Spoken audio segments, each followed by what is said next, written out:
വർഗീയ ഫാസിസ്റ്റ് ഭരണമാണ് ഇപ്പോൾ ഇന്ത്യയിൽ നടന്നുകൊണ്ടിരിക്കുന്നത്.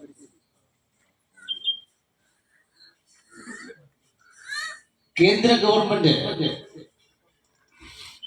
നരേന്ദ്രമോദി അധികാരത്തിൽ വന്നപ്പോൾ ചില വാഗ്ദാനങ്ങൾ നൽകിയാണ് ജനങ്ങളെ പറ്റിച്ച് ഇന്ത്യയുടെ ഭരണസാരഥ്യം എടുത്തത്. മലയാളിയുടെ മുമ്പിലുള്ള ഒരു അവസാന അവസരമാണ്. രാജ്യത്തെ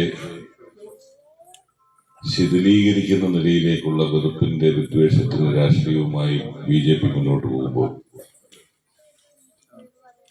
അതിനെതിരെ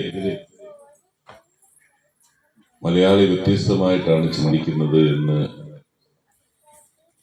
ഉച്ചത്തിൽ രേഖപ്പെടുത്താനുള്ള അവസരമായിട്ട് ഈ തെരഞ്ഞെടുപ്പിനെ കാണുകയാണ്. എല്ലാവരെയും ഒന്നിച്ചു കൊണ്ടുപോകാൻ പരിശ്രമിക്കുന്നു.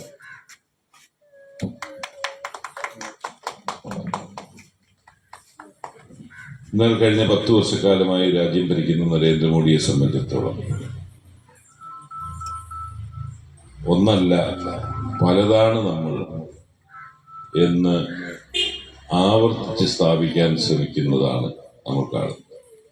ഒട്ടനവധി ഉദാഹരണങ്ങൾ നമുക്ക് ചൂണ്ടിക്കാണിക്കാൻ. ഞാൻ ഒറ്റ കാര്യം മാത്രം എന്നെ കുറിച്ച് പറയാം. ഞാൻ കുറച്ചു നാളുകൾക്ക് മുമ്പ് ഒരു ഇംഗ്ലീഷ് ദിനപത്രത്തിൽ വായിച്ച ഒരു സംഭവമായിരുന്നു. ഡൽഹിയിലെ നോയിഡ എന്ന് പറയുന്ന പ്രദേശം, ഡൽഹി ചുറ്റിക്കിടക്കുന്ന ഉത്തർപ്രദേശിന്റെ ഡൽഹി അതിർത്തി, അവിടാണ് ഈ മധ്യവർഗം എല്ലാം പോയി താമസിക്കുന്നത്. അവിടുത്തെ ഒരു ഫ്ലാറ്റിൽ കുട്ടികൾ, കൊച്ചുകുട്ടികൾ എന്നെ ഓടി കിടക്കുന്ന പോലുള്ള കുഞ്ഞുങ്ങൾ വൈകിട്ട് സ്കൂൾ കഴിഞ്ഞ് വന്ന് എല്ലാവരും കൂടെ കളിക്കും. ഒരു ദിവസം വൈകിട്ട് വന്നപ്പോൾ ഒരു കുഞ്ഞ്, 7 വയസ്സുള്ള ഒരു കുഞ്ഞിന്റെ കൂടെ ബാക്കിയുള്ളവർ കളിക്കാൻ വിസമ്മതിച്ചു. നിഷ്കളങ്കതയോടുകൂടിയുള്ള പരിഭവം ആയി ആ കുഞ്ഞ് ചോദിച്ച്, നിങ്ങളെന്താ എൻ്റെ കൂടെ കളിക്കാൻ?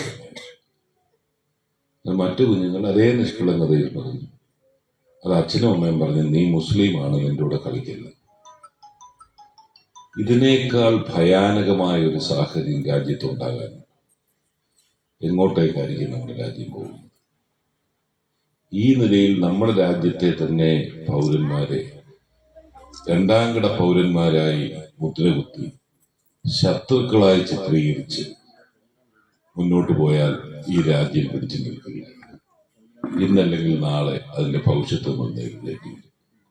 അതുകൊണ്ടാണ് ഞാൻ പറഞ്ഞത്, ഇത് നമ്മളെ സംബന്ധിച്ചിടത്തോളം ലാസ്റ്റ് ബസ്സാണ്, അവസാനത്തെ ബസ്സാണ് രാജ്യത്തെ വീണ്ടെടുക്കാനുള്ള പോരാട്ടം.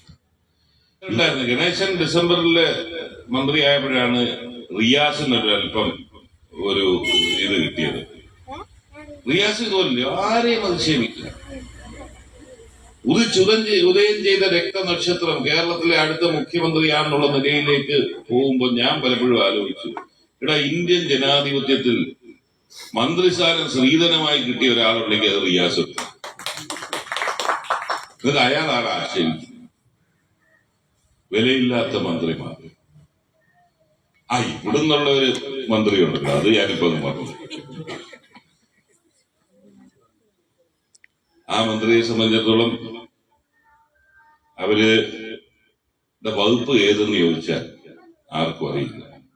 ഞാൻ നോക്കിയപ്പം വകുപ്പ് ബ്രാക്കറ്റ് ഇട്ടിട്ട് ഉദ്ഘാടനം ചെയ്തു കൊടുക്കും എന്ന് പറഞ്ഞാൽ, എവിടെ ആര് ഉദ്ഘാടനത്തിന് വിളിച്ചാലും മന്ത്രി എന്നുള്ള നിലയിൽ അവിടെ ചെന്ന് ഉദ്ഘാടനം ചെയ്തു കൊടുക്കുമെന്നല്ലാതെ വേറെ ഒരു ജോലിയും ഇല്ലാത്ത ഇതുപോലൊരു മന്ത്രി. അങ്ങനെ ഇരുന്നപ്പോഴാണ് ഇപ്പൊ അവർക്ക് ഒരല്പം ആശ്വാസമായി. കടന്നപ്പള്ളി രാമേന്ദ്രനെ കൂടെ എടുത്തു. അന്നേരം ഉത്തര കേരളത്തിലെ ഉദ്ഘാടനങ്ങൾ അങ്ങേരും, ദക്ഷിണ കേരളത്തിലെ ഉദ്ഘാടനങ്ങൾ ജിഞ്ചു റാണിയും എന്നുള്ള നിലയിലേക്ക് ഇങ്ങനെയുള്ള മന്ത്രിമാരുമായി പോകുന്ന ഈ ഗവൺമെന്റ് കേരളത്തിൽ ചെയ്യുന്ന മഹാ അപരാധം. ഞാൻ പറഞ്ഞല്ലോ, പറയാനാണെങ്കിൽ മണിക്കൂറുകൾ പറയാനുണ്ട്. പക്ഷെ ഈ 3 പൊതുയോഗങ്ങളുണ്ട് അതിലേക്ക് കടക്കുന്നത്. നമ്മുടെ സംസ്കാരത്തെ മാറ്റി നോക്കി നമ്മൾ ഓരോ ദിവസവും വായിക്കുന്ന കൊലപാതകം, ഒരു പുത്തൻ സംസ്കാരം, പോലീസിനെ ഭയമില്ലാത്ത ഒരു തലമുറയെ വളർത്തിയെടുക്കുക, മയക്കുമരുന്നിന്റെ പിടിയിലായ ഒരു തലമുറയെ വളർത്തിയെടുക്കുക. ഉമ്മൻചാണ്ടി ഗവൺമെന്റ് കാലഘട്ടത്തിൽ മദ്യത്തെക്കുറിച്ചായിരുന്നു ചർച്ച ചെയ്തുകൊണ്ടിരുന്നത്. 8 വർഷം കഴിയുമ്പോൾ പിണറായി വിജയൻ തന്നെ പറയുന്നു, കേരളം മയക്കുമരുന്നിന്റെ പിടിയിലായി. അതിനെതിരെയുള്ള ക്യാമ്പയിനായിരുന്നു വളരെ രസം. LP സ്കൂളിലെ പിള്ളേരെ പിടിച്ച് റോഡിൽ നിർത്തി അവരെ വെയിലത്ത് നിർത്തിക്കൊണ്ട് ഞാൻ മയക്കുമരുന്ന് ഉപയോഗിക്കത്തില്ലെന്ന് പ്രതിജ്ഞ എടുപ്പിച്ചു വിട്ടു. യഥേഷ്ടം മയക്കുമരുന്ന് ഉപയോഗിക്കും, യഥേഷ്ടം പിന്നെ എല്ലാ അർത്ഥത്തിലും തകർത്ത് തരിപ്പണമാക്കി. കൊലപാതകങ്ങൾ നമ്മൾ കേട്ടത്, ഞാൻ കഴിഞ്ഞ ദിവസം എലന്തൂര് പോയി. എന്റെ അമ്മ വീട് ആറന്മുളയാണ്. ഞാൻ എലന്തൂര് എന്നപ്പോഴാണ് പെട്ടെന്ന് ഓർത്തത്, ഒരു കാലഘട്ടത്തിൽ സ്വാമി വിവേകാനന്ദൻ ഭ്രാന്താലയമെന്ന് വിശേഷിപ്പിച്ച കേരളം നവോത്ഥാന നീക്കത്തിൽ കൂടെ അതിനൊക്കെ അതീതമായി വന്ന ആ എലന്തൂരിൽ നരബലി നടത്തുന്ന ആര്? CPM-ന്റെ ലോക്കൽ കമ്മിറ്റിയാണ്. ആ നിലയിലേക്ക് കേരളത്തെ തകർക്കുന്ന ഇവർക്കെതിരെയുള്ള ശക്തമായ താക്കീത് നൽകാനുള്ള ഒരു അവസരം. താക്കീതല്ല, ഇന്നലെ ആരോ പറഞ്ഞു ഷോക്ക് ട്രീറ്റ്മെന്റ് കൊടുക്കണം. എനിക്കൊന്ന് സതീശനാന്ന് തോന്നുന്നു പറഞ്ഞു, പിണറായി വിജയന് ഷോക്ക് ട്രീറ്റ്മെന്റ് കൊടുക്കണം. ഞാനിരുന്ന് ആലോചിച്ചപ്പോൾ വെറുതെ ഒരു ഷോക്ക് ട്രീറ്റ്മെന്റ് കൊടുത്താൽ പോകാം. ഈ ഷോക്ക് ട്രീറ്റ്മെന്റ് ഈ തെരഞ്ഞെടുപ്പ് കഴിയുമ്പോൾ ഷോക്ക് കൂടിക്കഴിഞ്ഞാൽ എന്ത് പറ്റും? ഇല്ല, താളവട്ടം സിനിമയ്ക്കകത്ത് അവസാനം എല്ലാം കിടന്നതുപോലെ യാതൊരു ചലനവും ഇല്ലാത്ത നിലയിലേക്കായി മാറി. ഇപ്പൊ തന്നെ ഈ ഗവൺമെന്റിനെ സംബന്ധിച്ചിടത്തോളം ഒരു പൊതുദർശനത്തിന് വെച്ചേക്കുന്ന ഗവൺമെന്റാണ്, അല്ലാതെ പ്രത്യേകിച്ച് ഗുണം ഒന്നുമില്ല എന്നുള്ളത് അറിയാം. ആ ശക്തമായ താക്കീതിന് വേണ്ടി അവസരത്തെ വിനിയോഗിക്കുക. നമ്മുടെ മുമ്പിലുള്ള 3 സ്ഥാനാർത്ഥികൾ, 3 ഞാൻ പറയുന്നത് 2 BJP ഒന്നും ഇവിടെ ഒരു ഇതും ചെയ്യാം.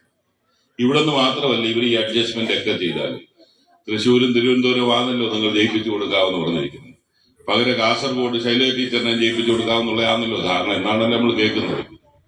ഉച്ചി കുത്തി നിന്ന് കഴിഞ്ഞാൽ കേരളത്തിൽ നിന്ന് BJPക്ക് ഒരു സീറ്റും കിട്ടാൻ പോകുന്നില്ല എന്നുള്ള കാര്യത്തിൽ ഒരു സംശയവും വേണ്ട. അതുകൊണ്ട് തന്നെ ഇവിടെ നിന്നും ഞാനത് പ്രസക്തമായി കാണുന്നു. ആരെയും പ്രകോപിപ്പിക്കാൻ വേണ്ടി പറയുന്നത് അതല്ല കേരളത്തിന്റെ മനസ്സ്. അതുകൊണ്ട് തന്നെ പ്രേമേന്ദ്രനും മുകേഷും തമ്മിലുള്ള പോരാട്ടത്തിൽ പ്രേമേന്ദ്രൻ എന്ന ജനപ്രതിനിധി എന്താണ് എന്ന് നിങ്ങൾക്കറിയാം. ഒരു ജനപ്രതിനിധിയിൽ നിന്ന് ജനം പ്രതീക്ഷിക്കുന്ന എല്ലാ ഘടകങ്ങളോടും നീതി പുലർത്തിയാണ്. പാർലമെന്ററി പെർഫോമൻസിന്റെ കാര്യത്തിലാണെങ്കിലും, കേന്ദ്ര പദ്ധതികൾ തന്റെ നിയോജക മണ്ഡലത്തിലേക്ക് വികസന പ്രവർത്തനമായി കൊണ്ടുവരുന്ന കാര്യത്തിലാണെങ്കിലും, വിജയിച്ചു പോയി കഴിഞ്ഞാൽ പിന്നെ പിറ്റേ ദിവസം തന്നെ അദ്ദേഹത്തിന്റെ മണ്ഡലത്തിന്റെ ഏത് ആവശ്യത്തിന് ആര് വിളിച്ചാലും ഓടിയെത്തുന്ന ശൈലിയുമുള്ള ഒരു വ്യക്തിയാണ്. അന്നേരം മറ്റൊന്നും അദ്ദേഹത്തെ കുറിച്ച് പറയാനില്ലാത്തതുകൊണ്ടാണ് 2019 പുറത്തെടുത്ത അതേ സാധനം വീണ്ടും പൊടി തട്ടിക്കൊണ്ട് പ്രത്യേകിച്ച് ന്യൂനപക്ഷ സമുദായങ്ങളുടെ ഇടയിലേക്ക് ചെന്ന് പ്രേമേന്ദ്രൻ BJP ഇത് കഴിഞ്ഞാൽ അങ്ങ് BJP പോകുന്നൊരു പദ്ധതിയാണ്. അത് രാഷ്ട്രീയ പാപ്പരത്വം കൊണ്ട് പറയുന്നതാണ് നിങ്ങൾ തിരിച്ചറിയുക. ഒരു കാര്യം ചെയ്തിട്ടുണ്ട്, പ്രേമേന്ദ്രനെ എതിർക്കുന്ന മുകേഷാണ് എന്റെ വളരെ അടുത്ത സുഹൃത്താണ്. 35 വർഷമായിട്ടുള്ള സൗഹൃദമാണ്. നല്ല നർമ്മബോധമുള്ള, കൂടെ ഇരിക്കാൻ നല്ല രസമാണ്, തമാശയൊക്കെ പറഞ്ഞു. പക്ഷെ പാർലമെന്റിൽ പോകേണ്ടത് ആര് വേണം എന്നുള്ളത് ഈ നാട്ടിലെ ജനങ്ങൾക്ക് നിങ്ങളുടെ എല്ലാ വിരൽത്തുമ്പിലുണ്ട്. ഇന്ത്യയിലെ ഏത് കാര്യങ്ങളായാലും തൊഴിലാളികൾ, ഓട്ടോറിക്ഷ തൊഴിലാളികൾക്ക് ക്ഷേമനിധി, കശുവണ്ടി തൊഴിലാളികൾക്ക് ക്ഷേമനിധി, അങ്ങനെ സമസ്ത മേഖലകളിലുള്ള തൊഴിലാളികൾക്ക് ക്ഷേമനിധി, ESI ആനുകൂല്യങ്ങൾ ലഭിക്കുന്നതിന് വേണ്ടി ഏറ്റവും അധികം പാർലമെന്റിൽ ശബ്ദിച്ച ഒരു MP-യാണ് NK പ്രേമചന്ദ്രൻ. അദ്ദേഹം എന്ത് ചെയ്തു എന്നാണ് ഇവിടെ ഇടതുപക്ഷം. ഇടതുപക്ഷത്തിന്റെ ഒരു വലിയ പരസ്യം ഇപ്പോൾ ഇറങ്ങിയിട്ടുണ്ട്. ഇവിടെ പോയി പാർലമെന്റിൽ പോയി ഒന്നും മിണ്ടാത്ത MP-മാരെ ആർക്ക് വേണോ? വേറൊന്നും പറയാനില്ല. പ്രേമേന്ദ്രൻ കൊല്ലം പാർലമെന്റ് കോൺസ്റ്റിറ്റ്യൂന്റിൽ നിന്നും 2 ലക്ഷം വോട്ടിന്റെ ഭൂരിപക്ഷത്തോടുകൂടി ജയിക്കുന്നതിന് ആവശ്യമായ പ്രവർത്തനങ്ങൾ നാം ഏവരുടെയും ഭാഗത്തു നിന്ന് ഉണ്ടാകണമെന്ന് ആശംസിച്ചുകൊണ്ട് ഞാൻ എന്റെ വാക്കുകൾ നിർത്തുന്നു. നിങ്ങളുടെ ശ്രദ്ധയിലേക്ക് കൊണ്ടുവരാൻ ഞാൻ ആഗ്രഹിക്കുന്നു. 10 വർഷം മുന്നേയുള്ള നമ്മുടെ ഇന്ത്യ എന്തായിരുന്നു? അന്ന് രാജ്യത്തിന്റെ പ്രസിഡന്റ് ആയിരുന്നത് ഒരു മുസ്ലിം ആയിരുന്നു. നമുക്ക് എല്ലാവർക്കും പ്രിയപ്പെട്ട ഡോക്ടർ APJ അബ്ദുൽ കലാം. അന്നത്തെ പ്രധാനമന്ത്രി ഒരു സിഖുകാരനായിരുന്നു, ഡോക്ടർ മൻമോഹൻ സിംഗ്.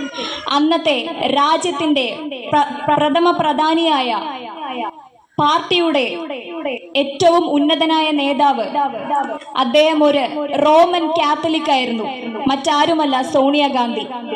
ആർമിയുടെ ഹെഡ് പോലും അന്നൊരു ഹൈന്ദവനായിരുന്നു.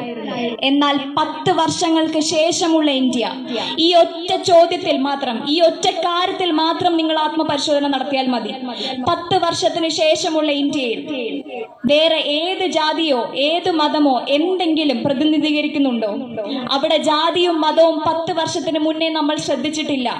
10 വർഷത്തിനിപ്പുറം മനുഷ്യന്റെ ഉള്ളിൽ ജാതി എന്നും മതമെന്നും പറഞ്ഞ് നമ്മളെ വിഭജിക്കുന്നുണ്ടെങ്കിൽ അത് നരേന്ദ്രമോദിയാണ്. അത് നരേന്ദ്രമോദി പ്രതിനിധീകരിക്കുന്ന BJP സർക്കാരാണ്. മുകേഷ് എന്ന് പറയുന്ന LDF സ്ഥാനാർത്ഥി അദ്ദേഹം ഒരു നടനാണ്, അഭിനേതാവാണ്. അദ്ദേഹത്തെ എനിക്കും നിങ്ങൾക്കും ഒക്കെ ഇഷ്ടമാണ്. പക്ഷേ അത് സീരിയലിലും സിനിമയിലും വരുമ്പോഴാണ്. ഇത് പാർലമെന്റിലേക്കുള്ള തെരഞ്ഞെടുപ്പാണ്. ഇത് ഏഷ്യാനെറ്റിലെ കോമഡി സ്റ്റാർസിലേക്ക് നടക്കുന്ന തെരഞ്ഞെടുപ്പല്ല. കോമഡി സ്റ്റാർസിലേക്കുള്ള തെരഞ്ഞെടുപ്പിലാണ് മുകേഷ് മത്സരിച്ചെങ്കിൽ തീർച്ചയായും ഞാൻ നിങ്ങളും നമ്മുടെ എല്ലാ സമ്മതനാവകാശം മുകേഷിന് അനുകൂലമായി വിനിയോഗിക്കും. പക്ഷേ ഇത് നടക്കുന്നത് ഇന്ത്യൻ പാർലമെന്റിലേക്കുള്ള തെരഞ്ഞെടുപ്പാണ്. ഈ തെരഞ്ഞെടുപ്പിൽ ഇത്രയും നാൾ 10 വർഷക്കാലം നമ്മുടെ MP ആയി നമ്മെ പ്രതികരിച്ച ശ്രീ NK പ്രേമചന്ദ്രൻ ജയിച്ചു വരേണ്ടതിന്റെ അനിവാര്യതയെ കുറിച്ച് നമുക്കെല്ലാം തന്നെ അറിവുള്ളതാണ്. പണ്ട് നടന്നിട്ടുള്ള ഈ കാര്യങ്ങളെ വളരെ വിശദമായി മനസ്സിലാക്കി ഒരു ക്ലാസ് എടുക്കുന്ന പ്രതീതിയിലാണ് അദ്ദേഹം ഇവിടെ അത് അവതരിപ്പിച്ചത്. ഇത് നമ്മുടെ കുടുംബാംഗങ്ങളെയും മറ്റുള്ളവരെയും കൂടി മനസ്സിലാക്കി വോട്ടാക്കി മാറ്റി നമ്മുടെ ബഹുമാന്യനായ സ്ഥാനാർത്ഥിയെയും കേരളത്തിലെയും മറ്റ് നമ്മുടെ ഇന്ത്യ മുന്നണി മത്സരിപ്പിക്കുന്ന എല്ലാ സ്ഥാനാർത്ഥികൾക്കും അതൊരു മാതൃകയാകട്ടെ എന്ന് പ്രാർത്ഥിക്കുന്നു. സംസാരിച്ച സമയം കഴിയുന്നില്ല, എല്ലാവരും പോകാനുള്ള കൃതിയിൽ ഇരിക്കുകയാണ്. എല്ലാവർക്കും ഒറ്റ വാക്കിൽ നന്ദി അറിയിക്കുന്നു. ഇത്രയും നേരം ഇത്രയും ശ്രമിച്ച് ഇവിടെ വന്ന് ഒരുപാട് തിരക്കുകളിൽ വന്നവരാണ്. ലേഡീസ് ഒത്തിരി പേരുണ്ട്, അതേപോലെ ദൂരെ നിന്ന് വന്നവരൊക്കെ ഉണ്ട്. എല്ലാവർക്കും ഒരിക്കൽ കൂടി നന്ദി പറയുന്നു.